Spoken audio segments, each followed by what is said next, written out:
Assalamualaikum warahmatullahi wabarakatuh.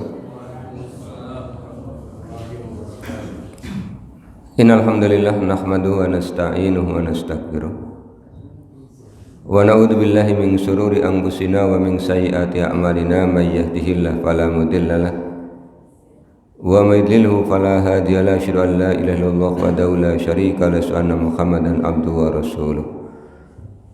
Allahumma sholli ala Muhammad wa ala ali Muhammad kama shallaita ala Ibrahim wa ala ali Ibrahim wa barik ala Muhammad wa ala ali Muhammad kama barakta ala Ibrahim wa ala ali Ibrahim innaka Hamidum Majid.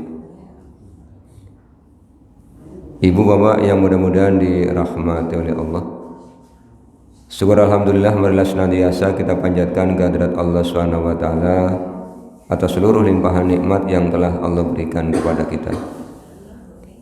Salawat, salam dan keberkahan kita mohonkan kepada Allah agar senantiasa tercurah kepada Rasulullah Muhammad sallallahu alaihi wasallam dan keluarganya, sebagaimana Allah telah mencurahkan salawat, salam dan keberkahan kepada Nabi Allah Ibrahim alaihissalam dan keluarganya.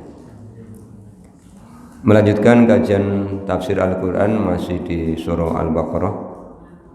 Pada pagi hari ini kita akan mengkaji ayat yang ke-61. Allah SWT telah berfirman, A'udzu billahi minasyaitonir rajim, Bismillahirrahmanirrahim.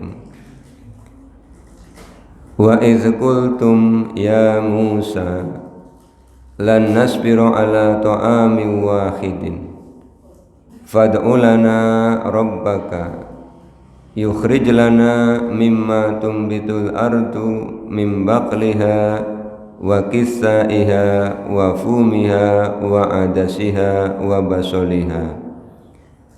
Qala atastabdiluna alladhi huwa adna billadhi huwa khair ihbitu misran fa inna lakum ma sa'altum wa duribat alaihimuz zillatu wal maskanatu wa ba'u bighadabin minallah zalika bi annahum kanu yakfuruna bi ayatillahi wa yaqtuluna an-nabiyyina bighairil haqq zalika bima asaw wa kanu ya'tadun. Wa id, dan ingatlah ketika kultum kalian berkata, ya Musa, wahai Musa, lan nasbiro, kami tidak akan bersabar, ala ta'ami wahidin, atas satu jenis makanan. Fad'u lana, maka berdoalah untuk kami, Rabbaka, kepada Tuhanmu. Yukhrij lana, supaya dikeluarkan untuk kami, mimma, daripada apa, tumbitul ardu, yang ditumbuhkan oleh bumi, min, dari bakliha, sayur mayur, wa qissaiha, mentimun, wa fumiha, bawang putih, wa adasiha, kacang adas, wa basoliha, dan bawang merah. Qala, Nabi Musa berkata, atastabdiluna, apakah kalian akan mengganti alladzi huwa adna, yang lebih jelek, billadzi huwa khair, dengan yang lebih baik. Ihbitu, pergilah kalian, misron, ke suatu kota, fa inna, maka sesungguhnya, lakum, untuk kalian, ma sa'altum, apa yang kalian minta. Wa duribat, dan telah ditimpakan alaihim, atas mereka, az-zillatu, kenistaan, wal maskanatu, dan kehinaan. Wa ba'u, mereka mendapatkan bigodobin, kemurkaan, minallahi, dari Allah. Zalika, yang demikian, bi annahum, karena sesungguhnya mereka, kanu, keadaan mereka, yakfuruna, mereka mengkafiri, bi ayatillahi, ayat-ayat Allah, wa yaqtuluna, dan mereka membunuh an-nabiyina, para nabi, bi ghairil haqqi, dengan tidak ada alasan yang benar. Zalika, yang demikian, bima asau, karena mereka selalu durhaka, wa kanu ya'tadun, dan mereka melampaui batas. Di ayat yang ke-61 ini Bapak Ibu, Allah mengisahkan kepada kita perilaku orang-orang Israel ketika mereka mengeluh kepada nabinya, Nabi Musa alaihissalam, akibat mereka hanya makan mana dan salwa. Mereka mendatangi nabinya, Nabi Musa, dan meminta kepada Nabi agar Nabi Musa berdoa kepada Allah. Minta apa? Minta agar Allah SWT menumbuhkan berbagai macam keinginan mereka. Mereka minta agar Allah menumbuhkan sayur mayur, timun, bawang merah, kacang adas, bawang putih. Bagaimana menanggapi permintaan mereka ini? Kalau sebelumnya mereka minta kepada Nabi Musa agar Nabi Musa meminta kepada Allah memberikan air, Nabi Musa mengabulkan permohonan mereka. Tetapi kali ini ketika mereka minta agar Nabi Musa berdoa kepada Allah supaya Allah menumbuhkan sayur mayur, Nabi Musa tidak menuruti keinginan mereka. Bahkan Nabi Musa mengajukan pertanyaan kepada mereka. Kata Nabi Musa, apakah engkau akan mengganti yang baik dengan yang lebih rendah? Yang baik itu apa? Mana dan salwa. Yang lebih rendah itu apa? Apa yang mereka minta. Kebaikannya apa Bapak Ibu? Mana dan salwa. Di antara kebaikannya, mana dan salwa ini mereka tidak perlu mengusahakan. Karena Allah kirimkan mana, siap dimakan. Allah kirimkan salwa, juga mudah ditangkap, sejenis burung puyuh yang oleh Allah kirimkan di sekitar tenda-tenda yang mereka gunakan untuk berteduh. Sementara kalau mereka minta sayur mayur kan harus usaha dulu, harus mencari tanah yang subur dulu, mencari bibit dulu, kemudian mereka menanam dulu, menyirami, kan butuh proses. Tapi inilah satu di antara keburukan karakter orang-orang Bani Israel ini, mereka mengeluh tidak sabar atas satu jenis makanan. Kemudian Nabi Musa menyampaikan kepada mereka, pergilah ke suatu kota, Misron. Penafsirannya memang berbeda-beda. Ada yang mengatakan di antara ahli tafsir itu, Misron itu ya kota.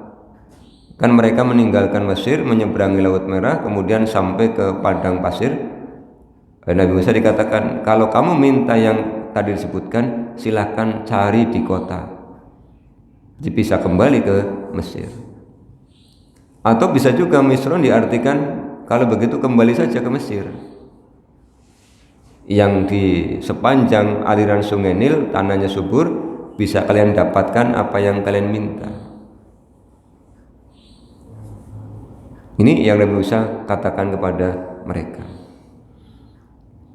Dari ayat yang ke-61 di bagian awal ini, orang-orang Israel menunjukkan satu karakter bosan kepada makanan tertentu, Bapak. Dan ini juga nampaknya ada pada semua manusia. Mungkin Bapak Ibu juga pernah merasakan atau mengungkapkan rasa bosan kepada satu jenis makanan.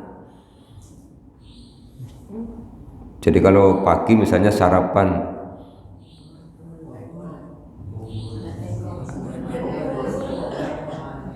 apa Pak? Lengkong ya.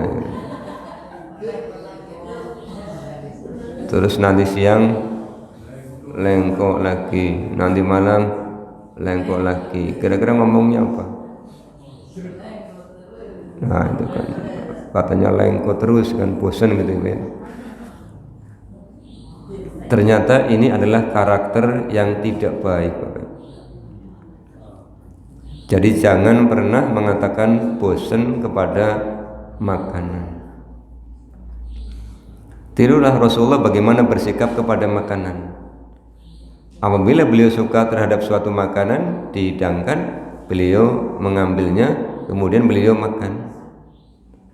Tapi ketika beliau tidak suka ada suatu makanan, beliau tidak mencela makanan itu, apalagi mengatakan bosan.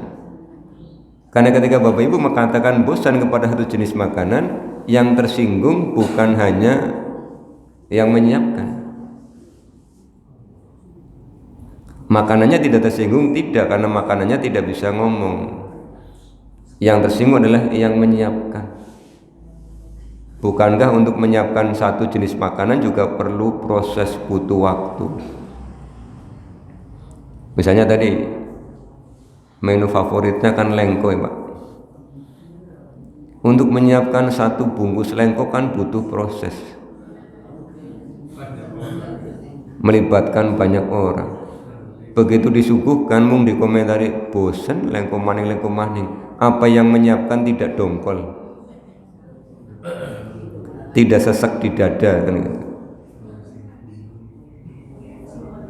Iya, dari mulai nasinya harus diliwet dulu kan. Sayurannya dicari, dicuci, diirisi, bumbu-bumbunya disiapkan, itu kan butuh waktu.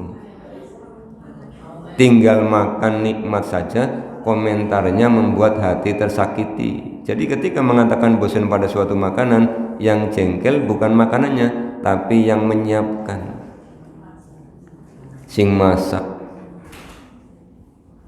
Maka ini saya mengingatkan diri saya dan bapak-bapak jarang masak, sukanya menikmati masakan kan. Kalau sudah disiapkan masakan oleh istri, jadi nikmati. Ini kadang-kadang kata para suami Bu, itu dilema Bu. Disuguhi sayur bayam, istrinya tanya, bagaimana Pak? Enak. Istrinya tahu, oh kalau begitu suaminya senang bayam kan, besok disayurkan bayam lagi. Ditanya lagi, enak Mas? Enak. Oh ternyata seminggu bayam terus Pak.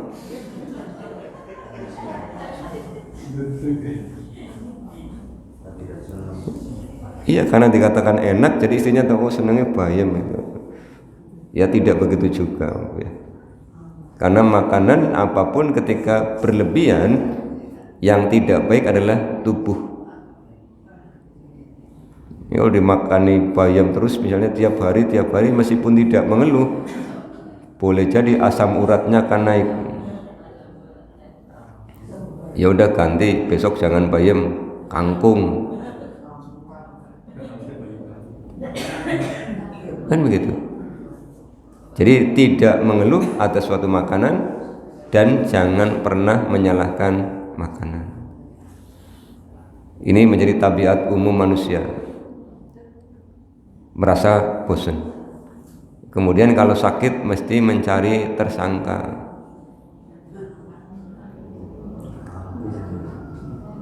Begitu sakit terus diingat-ingat, aku tadi makan apa ya? Nah, ini berarti lagi mencari tersangka. Mengapa kita menyalahkan nikmat Allah? Oh, tadi ketika makan kan tidak disalahkan. Kenapa kalau sudah sakit kemudian disalahkan? Nah, ini karakter yang tidak baik. Kemudian Allah menyampaikan melalui ayat 61 ini bahwa orang-orang Israel itu ditimpakan kenistaan dan kehinaan, juga ditimpakan kemurkaan dari Allah. Apa sebabnya? Allah menyebutkan ada 4 sebab yang menyebabkan mereka mendapatkan kenistaan dan kehinaan. Yang pertama, yakfuruna bi ayatillah. Orang-orang Israel itu mengingkari ayat-ayat Allah. Bapak Ibu kalau baca Al-Quran akan menjumpai kata yakfuruna, mengingkari, kafir, itu dipasangkan, dilawankan dengan kata syukur. Di Al-Quran surah Ibrahim ayat yang ke-7 Allah menyampaikan, wa idz ta'adzana rabbukum la in syakartum la azidannakum wa la in kafartum inna azabi lasyadid. Dan ingatlah ketika Tuhanmu mengingatkan kepada kalian, sungguh jika kalian bersyukur, maka Allah akan tambahkan nikmat Allah kepada kalian. Tapi jika kalian kufur, maka Allah akan timpakan siksaan yang sangat keras. Ini orang-orang Israel itu mengingkari ayat-ayat Allah berupa kiriman manna dan salwa. Bukankah ayat Allah itu ada dua yang bisa kita saksikan? Yang pertama yang ada di alam semesta. Ini pun ayat-ayat atau tanda-tanda kebesaran Allah Subhanahu wa taala. Yang kedua, ayat-ayat Allah yang Allah firmankan. Ketika Nabi Musa diutus oleh Allah kepada orang-orang Israel, ayat-ayat Allahnya apa? Kitab Taurat. Lah sekarang kita yang hidup di era setelah Nabi Muhammad SAW, ayat-ayat Allahnya apa? Al-Quran. Maka jangan mengkafiri Al-Quran, juga jangan mengingkari tanda-tanda kebesaran Allah yang ada di alam semesta. Akibat mereka mengingkari ayat-ayat Allah, kemudian Allah menimpakan tiga hal tadi: kenistaan, kehinaan, dan kemurkaan dari Allah Subhanahu wa taala. Bukankah Bapak Ibu, ketika kita sholat, kita mengatakan kepada Allah di dalam tiap rakaat, kita minta kepada Allah agar kita dijadikan orang-orang yang diberikan petunjuk. Ihdinas syiratal mustaqim. Kita minta kepada Allah perlindungan agar tidak menjadi orang-orang yang maghdub, ghairil maghdubi. Kita tidak ingin jadi orang yang dimurkai oleh Allah. Maka supaya kita tidak dimurkai oleh Allah, kita hindari yang pernah dilakukan oleh orang-orang Israel. Apa yang kita hindari pertama tadi? Jangan merasa bosan pada sebuah makanan. Jangan mengatakan bosan pada sebuah makanan, karena itu menyebabkan Allah murka. Makanan itu yang menciptakan bahan dasarnya adalah Allah Subhanahu wa taala. Makanan itu ketika disiapkan melibatkan banyak orang. Jadi yang tersinggung yang menyiapkan juga yang menciptakan. Kita tinggal makan, ya makan saja. Kemudian yang kedua yang menyebabkan Allah murka apa? Mengingkari ayat-ayat Allah. Lah kita berarti jangan menolak Al-Quran, Bapak Ibu. Jadi semua ayat-ayat Al-Quran itu dari mulai Al-Fatihah, Al-Baqarah sampai dengan An-Nas memiliki kedudukan yang sama. Semua ayat yang Allah sampaikan terkait dengan keimanan, terkait dengan ibadah, terkait dengan muamalah, terkait dengan akhlak, terkait dengan hukum-hukum memiliki kedudukan yang sama. Jadi kalau Bapak Ibu misalnya oleh Allah diperintahkan untuk sholat, melaksanakan, ya ketika Allah perintahkan untuk bermuamalah, laksanakan. Jangan seperti orang-orang Israel. Mereka mengimani sebagian ayat Allah dan menolak sebagian ayat Allah. Makanya Allah mengajukan pertanyaan kepada mereka, afatu'minuna bi ba'din wa takfuruna bi ba'din. Apa kamu mengimani sebagian Taurat dan menolak sebagian Taurat? Kalau ayat itu disampaikan kepada kita, apakah kita mengimani sebagian Al-Quran dan menolak sebagian Al-Quran? Bukankah Allah menggambarkan karakter orang-orang mukmin itu ketika Al-Quran dibacakan, jawabannya adalah wa qalu sami'na wa ata'na. Al-Baqarah 285. Kemudian yang ketiga yang menyebabkan Allah murka, wa yaqtuluna an-nabiyyina bighairil haqq, membunuh para nabi. Kalau Bapak Ibu baca sejarah, di antara nabi-nabi yang kemudian mendapatkan takdir terbunuh, ada Nabi Zakaria, ada Nabi Yahya. Kemudian orang-orang Israel juga berusaha untuk membunuh Nabi Isa dengan berkolaborasi dengan orang-orang Romawi. Tetapi Allah menyampaikan, Allah menyelamatkan Nabi Isa. Dalam Al-Quran surah Ali Imran Allah menyampaikan, wa idh qala Allahu ya Isa inni mutawaffika wa rafi'uka ilayya wa mutahhiruka minal ladzina kafaru wa ja'ilul ladzina tabauka fawqal ladzina kafaru ila yaumil qiyamah. Dan ingatlah ketika Allah berfirman kepada Nabi Isa, wahai Isa, aku mewafatkanmu dan aku mengangkatmu, aku menyucikanmu dari perbuatan orang-orang kafir. Allah menyampaikan, wa ma qataluhu wa ma salabuhu walakin subbiha lahum. Nabi Isa tidak dibunuh, Nabi Isa juga tidak disalib. Yang dibunuh dan disalib adalah yang diserupakan dengan Nabi Isa. Ini mereka berupaya untuk membunuh Nabi Isa. Bahkan kepada Nabi Muhammad pun orang-orang Israel berupaya membunuh Nabi Muhammad, Bapak Ibu. Dengan cara apa? Mengirimkan daging yang sudah dibubuhi racun. Jadi mereka punya kebiasaan tidak baik. Kalau nabinya tidak mereka sukai, mereka akan melakukan makar untuk membunuh nabi tersebut. Sepertinya orang Israel itu hanya takut dengan 3 nabi, Pak. Yang pertama mereka takut dengan Nabi Musa, karena oleh Allah diberikan kekuatan yang besar. Masih ingatkan Bapak Ibu ketika Nabi Musa memisah orang Israel dengan orang Mesir yang berkelahi, kemudian Nabi Musa memukul orang Mesir itu meninggal dunia. Jadi mereka lihat Nabi Musa sangat kuat, mereka takut. Tapi tetap ngeyel, banyak permintaan. Yang kedua, mereka juga takut dengan Nabi Daud alaihissalam, yang oleh Allah diberikan mukjizat bisa membuat senjata tanpa menggunakan alat. Berarti Nabi Daud juga oleh Allah diberikan kekuatan yang sangat besar. Dan mereka juga takut dengan Nabi Sulaiman alaihissalam. Kalau nabi-nabi yang lain tidak mereka takuti, mereka bantah. Karena orang Israel punya kebiasaan mengimani yang sesuai dengan selera mereka. Nah, ini ayatnya akan kita kaji di dalam Al-Quran surah Al-Baqarah, bagaimana mereka bersikap kepada para nabi itu. Lah, bagaimana kaitan ayat ini dengan kehidupan kita, Bapak Ibu? Kita kan tinggal sudah tidak bertemu dengan Nabi hampir 15 abad setelah beliau wafat. Membunuh para nabi dimaknai meninggalkan ajaran-ajaran Nabi. Maka mulai sekarang, Bapak Ibu,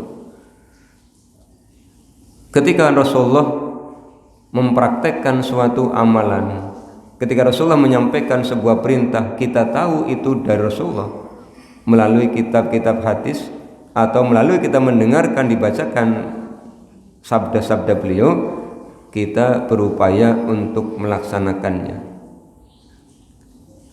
Jadi jangan menganggap sepele. Kalau Rasulullah menyuruh, ya siap laksanakan.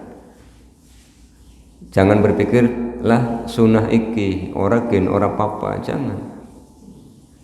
Apalagi Allah Subhanahu wa taala menyampaikan di Ali Imran 31, kata Allah, "Qul in kuntum tuhibbunallaha fattabi'uni yuhibbukumullahu wa yaghfir lakum dzunubakum wallahu ghafurur rahim."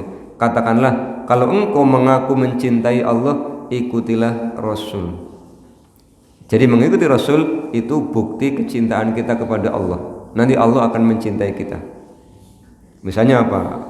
Rasulullah bilang, makanlah, minumlah dengan tangan kanan, jangan makan dan minum dengan tangan kiri. Ya lakukan itu.